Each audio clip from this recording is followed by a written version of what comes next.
Well, good morning, everyone. As you can see, a very, very different look today. Brett Preston is away on a business trip. We had planned for that, and we were actually supposed to do the show first of all, on Wednesday morning, then Wednesday afternoon, then Thursday morning, then Thursday afternoon, and then hopefully in the studio, myself and Ryan today. But as you may have seen in the news, Denel, where we host the podcast from, has been without electricity since when, Ryan? Tuesday? Since Tuesday, yeah. Today's day 4. Ridiculous. Ridiculous.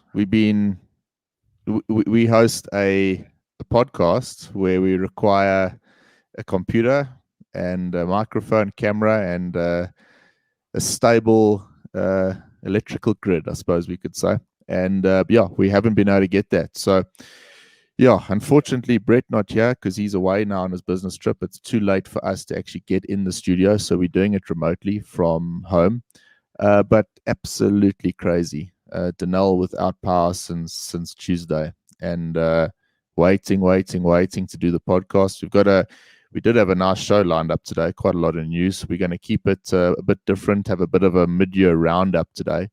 It's getting towards that time of the year, so yeah, we'll keep it a bit shorter, a bit punchy. Of course, Brett will be back next week, and we hope like hell that we'll be back in the studio next week. Still no word. We don't know when the power is going to be restored. We're supposed to be Tuesday afternoon, then Tuesday night, then Wednesday morning, Wednesday night. Yeah, just on and on and on. All courtesy of African national corruption, and what do we say? Anyway, this is an aviation podcast, not a political one. So let's get going with it, Ryan. Obviously, let's start with South Africa.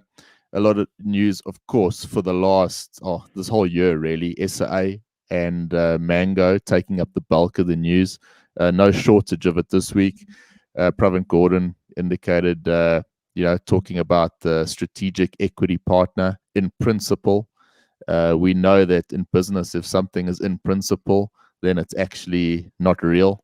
So, what a load of rubbish over there. I'm pretty sure that this whole equity partner, they're looking at it to see how much control are they going to have, because it appears as if the government hasn't decided yet, or not government, let's say DPE, hasn't decided yet how much control they're willing to relinquish to that partner. They want the money in, but I wonder how much control they're going to give to that strategic equity partner. Yeah, I can't see an end to this whole debacle. It's ridiculous. I mean, at what point are they just going to admit defeat? They can't organize anything properly, these guys, and it's just insane. I mean, a lot of the comments on that LinkedIn feed yesterday when the story popped up is you can see guys are getting pretty fed up with reading the same drivel that gets pushed out all the time. I mean, I think in general people are as sick of this story as I am of the SA Express one. And I just don't know. These guys, who knows? It's not about money anymore. Like you say, Brian, it's more about how much power are they going to be able to maintain in this whole thing. And anyone who's got half a brain will be able to see right through this. And I mean, 14 billion rand to clean up the historic debts of the airline. What strategic partner is going to throw that kind of money at a joke of a setup like this and then still relinquish the majority of the control? And that's just to clean up historic debt. I mean, let's stay with SA.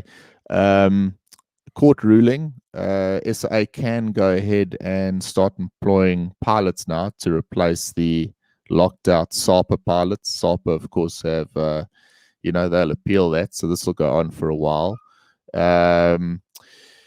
Strategic equity partner, we've spoken about quite a lot. They want to start operating in July, August.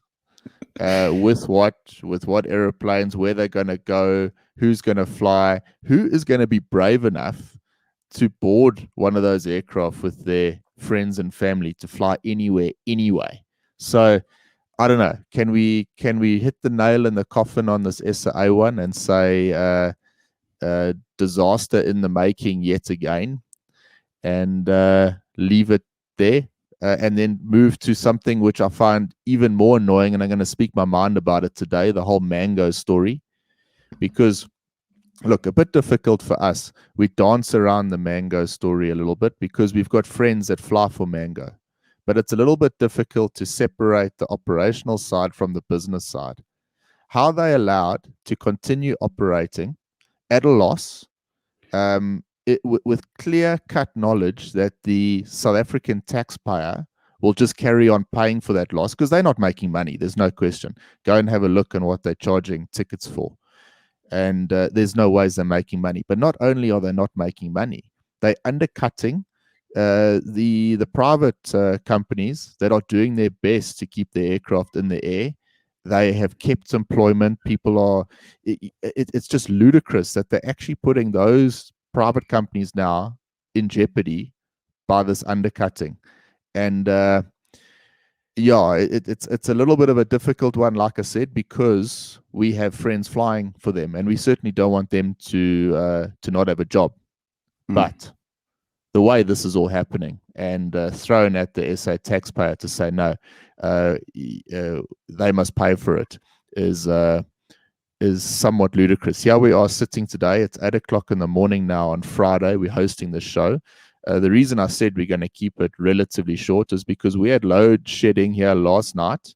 The generator was on from about midnight up to 3-4 o'clock in the morning, and it's due to come on again now in the next 45 minutes. So here we are slotting in a podcast between the power cuts on a freezing cold morning here in Joburg, trying to keep the house warm. The old little baby doesn't like it when it's too cold.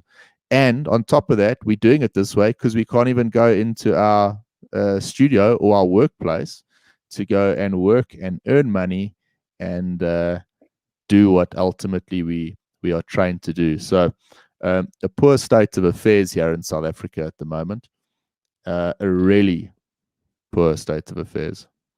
It's ridiculous, man. I mean, obviously, since the beginning of this pandemic, lots of people have lost their jobs. People are trying different things. Not only us, but I mean, if you think about the general sort of guy out there who's now working from home, starting up his own online business, how are people meant to get anywhere when you keep getting throttled by this balls up? You can't go out and get a job because there are no jobs available. So you decide, fine, I'm going to pivot. I'm going to start something from home. You get yourself set up, and now you've got to deal with, on some days, 4, 5, 6 hours of load shedding at the arbest times as well. With no schedule. With no schedule, I just don't know how they expect any sort of recovery, economically, when people are just hampered by this whole stupid setup that we've got to deal with. Yeah, you almost wonder if this isn't strategic on their part to throttle all the other businesses that have started up. I don't know. One thing I did miss out on the SAA story there, I want to go back to because it's an important one. Nothing in the media about it, but we are hearing things from aviation circles. The SAA version 2 had the AOC audit the other day by the CIA. Apparently, it didn't go so well. Apparently, it went so poorly that if it was any other airline, it would have been blasted across the media that this company ain't ever going to fly again. So I'd like some honesty there as well to say this is what happened. Who are the post holders? Who's sitting in those important chairs? Who the safety ambassadors of that airline? Because unless you make that sort of stuff public and people have a right to know that this airplane that we're going to fly on, that we're paying for, is a safe aircraft flown by trained, safe individuals. Yeah, I was going to actually try and crack that question earlier on when you were talking about the SAA, Brian. I mean, because I've read about this whole AOC audit that's been very hush. No real answers coming out of it. At the rate these guys are going, there's a strong likelihood we might see South African Skylink Airways I think that's what they Yeah. call themselves in operation before SAA version 75 million or whatever they want to call themselves. Yeah. No, you're right. I mean, that story is Oh my. becoming even more likely than this SAA story. Anyway, it is such a Mm. negative subject. Unfortunately, we're right in the middle of it, yeah. So you have to talk about it, but it really is getting stale every Right, take week. two, Ryan. Sorry, power failure, courtesy of Eskom and the ANC again. So we're back after. Yeah, Yes, I'm getting hurtful. I won't lie to you. This last week has made it incredibly difficult to do any form of business. But yeah, yeah, anyway, let's carry on. Done with yeah, Mango, done with SI in more ways than one. yeah. Let's show Fucking some hell. resilience, and one way or the other, we'll get this right. We'll put this podcast out with or Yeah, without Eskom's help. yeah. Um, No, yeah, it's it's actually going out. getting incredibly difficult not to use as many expletives Yeah. with all of this nonsense going Yeah, on. I tell fuck you it. what. We're going to use it. There is no way to explain Eskom and the ANC. So, Yeah, it's a no, fucking shit. joke. Yeah, anyway. Okay. Let's Yeah. just talk about we give and Airlink. They keeping airplanes in the sky, they're keeping people employed. My mom flew up here from Cape Town yesterday. Plane was relatively full, it wasn't packed that it would normally be on a Cape Town Joburg route. And yeah, the yields and I think the market share that they're all fighting for very very small. Mm, So they're doing their best with the circumstances that they have. But you really do feel for those airlines as well because it's certainly not a time of growth that you're seeing in the states. You're seeing startup airlines. You're seeing record passenger figures through the gates at airports there. 1.96 million people were screened at airports on the one day in the states, and quite remarkable. And I think it'll lead us good segue to our next story. I mean, here we are, bumbling around with power failures and ailing state-owned companies, whereas in the states you've got people cruising around there now without masks, with vaccines, and air travel is back at an all-time high. You've even got new startup airlines and companies like Breeze Airlines. So two totally uh, different worlds we find ourselves in these days. mm. And you don't really know whether to laugh or cry at that, do you? Because if you're stuck here on this side of the world, you get a bit nervous. Yeah, look, it, what can we say? We're just going to have to ride this out as best we can here in Africa and hope that the rest of the world follows on um, with what the states are setting up as an example. As far as Airlink quickly goes, just to go back to that, I see they were advertising this week for some vacancies. Not so For much in flying, the pilot pool. No, not the okay, flying jobs, but like the ancillary, a lot of engineering jobs, ground services, and everything. So that to me was an indication of, well, something must be going right because obviously I think it's all more for the Cape Town base. okay, So they obviously are doing something right in as much as being able to expand and grow. If you can start, advertising vacancies. But yeah, the states. I was chatting to a friend of mine the other day who's a captain for one of the Gulf carriers. He was actually on a layover in the states, and he said, it's incredible. Summertime there, sitting outside, and like you were saying, the Americans are very lackadaisy about the whole thing now. No masks, very chilled. yeah. Well, they've had Um, their vaccines. yeah, yeah. I mean, they're Yeah, even planning Oshkosh Air Show again this year. So yeah, man, I just wish we could get back to that same sort of almost normality.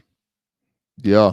One other country that's also in I suppose not nearly as bad as us here, but Australia. I see Qantas offering big incentives to for people that have had vaccines. Been quite a slow rollout of the vaccines apparently in Australia, and they're calling it a very sluggish vaccine rollout. So Joyce, the CEO there of Qantas, says 10 mega prizes would give families of four free travel with Qantas and its low cost unit Jetstar for 12 months, which is, yeah, they're trying to really sort of push to get people to get the vaccines. So you wonder there, people trying to, obviously not very popular. But anyway, Australia, of course, been quite protected during this pandemic, being an island, a little bit of a different story. But some poor news from Osran, sorry. Cathay, they've closed they've closed their Australian base. There's 121 pilots out of a job unless they're now willing to move to Hong Kong. You wonder if that's not the start of that happening with quite a few other airlines. Yeah, a bit of a controversial subject, that one, I think, on that side of the world for the guys there, because, yeah, not only are they being forced to have to sort of relocate, but they also got to accept new employment contracts. So, yeah, quite difficult. Yeah, the whole story of, we've been saying it all along. Hong Kong now not trying to make sure that they kind of relinquish the expats. They're sitting around with a situation now where they've got so many of their local pilots that are available. Or they're trying to see to it that the expats are now not as interested in going back there to create jobs for their local guys. Yeah, it's kind of, it's going to be an interesting one to watch. We've got a lot of friends outside of the world. Yeah, that subject's a touchy one, because our friends that are there now flying for one of the big cargo carriers, they all seem quite happy and content with their positions. I don't think there's been any talk of them getting booted out, but I suppose there's always this sort of underlying threat, and you worry that we've seen how quickly these laws and mandates can come into effect. So I suppose you're always a little bit on edge. Of course, Cathay has been hugely affected, a lot more affected than the Hong Kong-based cargo airlines. So I suppose inevitable from their side. Yeah, man, it can't be a good time for the guys that are over there. It must be, you must be in a constant state of anxiety over this whole thing. It's not good, not good at all. Yeah, not good. Well, aren't we all in this constant state of anxiety? I'm in a constant state of anxiety now, waiting for my generator to either stop working or the power to come back on, which kicks the generator off again. Anyway. Yeah, true story. Yeah, one story that I'm following, and I think, it can sort of definitely serve as part of this roundup. I'm watching Boeing quite closely. Boeing obviously been heavily in the news for the last year. Most of it to do on a negative side with the Max, but there's a lot of talk with them now. They've got left behind Airbus on the single aisle aircraft, so the 321 LRs and XLRs in particular. They do not have an aircraft to compete with Airbus at all. So the 757, they stopped production a while ago. They've got nothing in that sector. So instead of them trying to, there's talk of a 737 a 5G, they call it, so fifth generation 73, to try and be like an interim replacement to try and compete. But there's also talk of an entirely new design. So in other words, cutting their losses on the lack of an aircraft in that sector and starting from scratch. So I've been watching this thing quite closely, and depending on what you read, the story changes quite rapidly. But this aircraft that they're talking about, it's a truss-based wing, so high wing aircraft with these ultra modern engines that should be available in the next 8 years or 7-8 years. And it's they think it'll revolutionize. Obviously, it's a big push towards zero carbon emissions and all these things. But interestingly, it's the US government that is backing them, obviously, on this via NASA. So NASA doing a lot of the research on the wing, and quite a nice, interesting thing to watch. Obviously, nice to see government stepping in and being at the forefront of leading the zero emissions charge, because I don't think if you left it straight to the manufacturers, there's no ways they're going to just carry on making a loss. to try and hit these zero emissions goals. So obviously, government there comes in with a massive budget to produce these new designs. So we could be seeing some very, very new aircraft designs, and that we haven't even spoken yet about the supersonic options that might be available. Yeah, I was actually going to touch on that now. I mean, just to go back to the Boeing story, I think it's probably in their best interest now to just ditch the whole old school design, reinvent themselves, and come up with something new, rather than, continue to arse around with this design that has been a bit of a disaster in the MAX. But yeah, interesting. This Boom supersonic jet that they're talking about. United Airlines plans to buy 15 of them with an option of another 35, and they hope to have them in passenger service by 2029. I mean, cruise around at Mach 1.7. I wonder if that won't be a little bit more attractive than someone buying a ticket on an airplane that burns less carbon. I mean, obviously getting to your destination fast is going to be way more appealing. So I'm going to be excited to see this, come around. But it's weird. You have two totally opposing sides. I mean, last week we spoke about that Ariane supersonic jet that Boeing pulled out of. Of course, Ariane then lost their funding, so that project is now over. Then you've got Boom Supersonic. They link to United, and United are advertising it. I mean, they've got it up in the news article about it on Bloomberg this morning. So yeah, there's two totally opposing sides. But you wonder, Ryan. I mean, it seems like what they're really doing is just giving graphic designers a job, because how often do these things actually come to fruition? Yeah, look, the true story. I mean, maybe there is just more hot air around this than anything else. But I mean, I suppose you got to kind of start somewhere with it. Once the concept seems appealing enough, maybe someone will start running with it. And look, if they're talking about having these things up and running by 2029, that's 8 years away. Yeah, I don't know. I actually don't quite know where I land on this one. Yeah, but we'll have to see. I've seen more graphic designs of the Sukhoi Super 100 of the Sukhoi jet than supersonic aircraft. If you don't know what I'm talking about, go check out Clarence's page on LinkedIn. He likes his graphic designs there. They are quite nice. It does actually look awesome. Yeah. It just, it would be nice if there was a bit more background information coming with those 3D models or designs or whatever, I'm done with the designs. You can design all you want, but genuine. You can spend, how long can you spend working on something to get it perfect before you release it?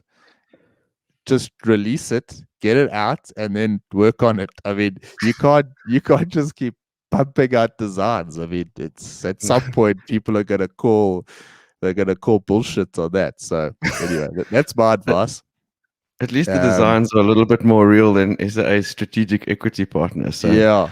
Well, for all we know, Ryan, I wonder if Clarence isn't a strategic equity partner. Maybe. Oh, geez. Can you imagine? Anyway, Look, this week been a bit different, been a bit of a balls up. I have a small tech tip. Maybe you can use, Ryan, as well. I've been trying to figure out a way to manage my preparation and notes for the podcast. But the problem is the way I do it is very different from the way you collect notes and meetings and stuff like that. So I've got sort of two different ways of doing things. So I've been trying to find something that works for everything. So on a recommendation that I heard on Modern Wisdom podcast, which if you don't listen to, you should. That would be my number one tech tip. Chris Williamson's podcast, The Modern Wisdom, I think actually knocks Joe Rogan's off his pedestal, to be honest. I really do. I think he's on another level. He's on another level, that guy. And the one app that they speak about from a note-taking perspective is an app called Notion. You can you basically download it. I don't think it's actually through the App Store. You get it off the actual site, but it's superb. And what's nice with it from a podcasting perspective, or anything, even if you walk into a meeting that you want to be prepared for, you don't want to go into that meeting with pages and pages and pages of notes like I sometimes do for this show. And then it's quite hard to actually find what you're looking for, because there's not much time. You get your slot to talk, and if you don't have the right bit of information up on the screen at that time, then you can't actually talk about what you wanted to talk about. So it's got a very nice sort of toggle system. So you can arrive in your meeting, or on the podcast in this case, with your key points on one page, and then basically just click to expand whichever point you want to talk about. So it's a very nice app, and obviously works for tasks, quick notes. You can collect articles on there, and it's working really, really nice. So if you are looking at a new note taking app, I know people say, "Oh, just use Apple Notes." This makes it look stupid, because it's got a hell of a lot more going for it. There's definitely a few limitations on Apple Notes. This one's really, really good. I'm enjoying it. So That's that pretty would cool. be, yeah, that's my tech tip there. Lekker. Speaking of My other apps, tech, yeah. yeah. Oh, yeah. Go ahead. Carry on. I was going to say, while we're on the topic of apps, our pilot friends, do yourselves a favor if you haven't done so already. The GoAviate app, developed by Jason Northwood and his team. I downloaded this week when I got the message that the app was available, and man, I am pretty impressed with that setup. Those guys have worked hard. It's really, really well done, and yeah, it's a lot of fun to play around on. So if you haven't got that, then definitely download that GoAviate app. You'll quite enjoy it, I'm sure. Do you want to give a brief? That was my second tech tip that you stole there. Shucks, sorry. But don't worry, I don't mind. Do you want to give a bit of a, why not just use Facebook? I mean, isn't it the same sort of thing?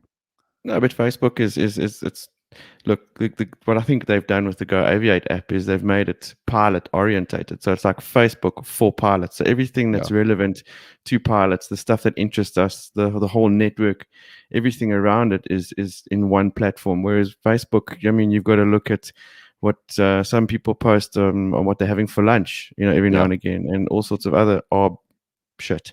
Whereas this is really cool. It's I mean, they've got all sorts of lessons on there. They've got recruitment sort of platforms. It's cool. It really is. We've got Jason Northwood coming in on the live show next Tuesday with us. I'm looking forward to that. It'll be quite cool. He can actually explain it from his perspective and kind of give a great description on it, and tell us all about how he got to that. It's going to be a great show, I'm sure. Yeah, it will be. I've got to know Jason quite well over the last 3-4 months, I suppose. He's such a humble guy. He even said to me, "Look, Bryan, he doesn't want to just make this a big advertising session for GoAviate. He wants to actually talk aviation. So we can expect to hear a lot about aviation in general from Jason. He's knowing him like I do now, he's not one to just go and push his own brand all the time. He's a hell of a nice guy, humble guy, great guy. But we got to support that app, because the more people that are using it, the better for all of us. So nice to send out a post even about this podcast, to say, right, the podcast is out, and know that I'm going to hit 95% or close on 100% of our audience, as opposed to Facebook. I'm probably hitting 2-3% of our audience. LinkedIn maybe a bit more, 10% or whatever. But nice to have a central source where that this show will be relevant to every single one of the people on that app. So a very, very cool idea. Yeah. No, it's very, very, very good.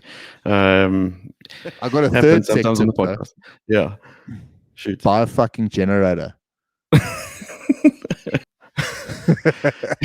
And then my phone went off. The challenges of doing this from home sometimes, man. But it is a challenge. Let's face it. It is a challenge. It's not ideal. Brett's obviously not Jay. We'll be back, of course, next week away on a business trip. Like I said at the beginning, we did arrange things, but we were let down. At least we're getting a show out. We've tried to do a little bit of a roundup. All in all, Loving what we're doing, getting towards that halfway point of the year, looking to make a few improvements as we go. If you got any ideas or any gen for us, please do not hesitate to give us a shout. And if you're looking at starting your own setup, please also call on us. We're more than happy to help. We'll feed you everything that we've learned along the way, so you don't have to go and make the same mistakes as what we did. But we'll do an extra good one next week in the studio. We'll have to do something special next week, right? Yeah, definitely. We'll make it big. But yeah, thanks, bud. I'm glad we managed to pull something off today, and at least show a tiny bit of resilience in one way or the other. Well, that's what it's all about, isn't it? Yeah. You got to do what you can, man. Yeah, it's the way it's done. Yeah, but at least we're getting something out. But have a great weekend, everyone. Thanks for your support as always. Click the like button, share it, subscribe, please. That goes a long way. If you want to really help us, give us a review on Apple Podcasts. Try and get us to the top of the aviation list, because that's our goal, I think, for the year. Don't forget, there's AviaDev coming up. I think that's next week, Aaron. Yeah, starts on the 9th of June, hosted by John Howell and his team. And I think it's going to be well worth taking a look at it. And Shame, I just want to maybe just give them a shout out and wish them best of luck with that. And I hope that they are not affected by these challenges that we are facing in South Africa with the power outages and everything. They've worked really, really hard to put that all together. And I hope it's a great success for John and them.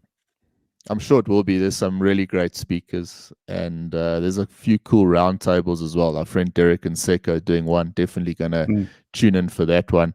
So check your emails. Make sure you have subscribed to that, and you got to book those roundtables as well, because there's limited space there. So register for them, and support AviaDev. It's well worth it. Get a lot of information. Hey, who knows? It might even influence your next career move. So well worth a listen. Ryan, that's it for us. Awesome. Well, thanks our side. At least thank you for making yourself available for it. I mean, a bit crazy. At least we've got the software to do it these days. Yeah, look, I think the live show certainly helped us, get ourselves set up for this. So it hasn't been without any practice, but just kind of was annoying that we'd sort of committed last week to be back in the studio, which is what the episode was called. Exactly, in the studio, and here we are remotely at home, but obviously, not our fault. Sorry. Yeah, but anyway, we'll live to fight another day in Africa. Yeah, sure.